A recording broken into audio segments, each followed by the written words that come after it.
That's boring. I'm going to start this again. And so there we go, that's the end of our last experiment.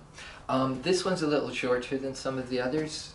There's not quite as much data collection, there's not as many bits where we can actually do stuff, and I am sorry that we weren't able to get the telescope imaging working, you know, as well as I hoped. It's just one of those unfortunate things. Hopefully I'll have time in the tutorial sessions to bring in the telescope, and we'll see if we can have you make it and try it out yourself. Though obviously we have a limited number of components and it might be tricky to socially distance that, so I guess we'll have to wait and see. Once again, I'd like to thank you for doing these virtual practicals with me. It's the first time we've ever had to do them, obviously, the coronavirus being a new thing.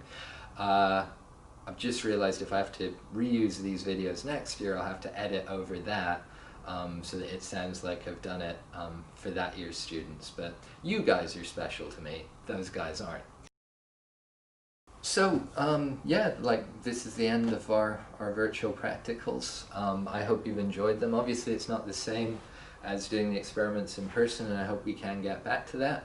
But I've done my best to make these as tolerable as possible. I know I'm not very natural in front of the camera.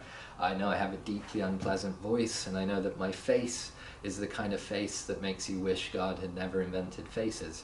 But that's how these things go. I guess this is goodbye. And if this were a movie, if this were a Christopher Nolan movie, for example, this is a point where he'd probably on the soundtrack have you know, like an emotionally manipulative song playing, you know, kind of like a last desperate attempt to trick some unearned sentiment out of you.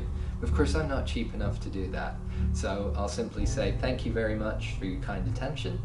I will try to do better in future years if this continues to be necessary, which hopefully it won't. And I hope you enjoyed this admittedly a little limited lab experience. So thank you again very much.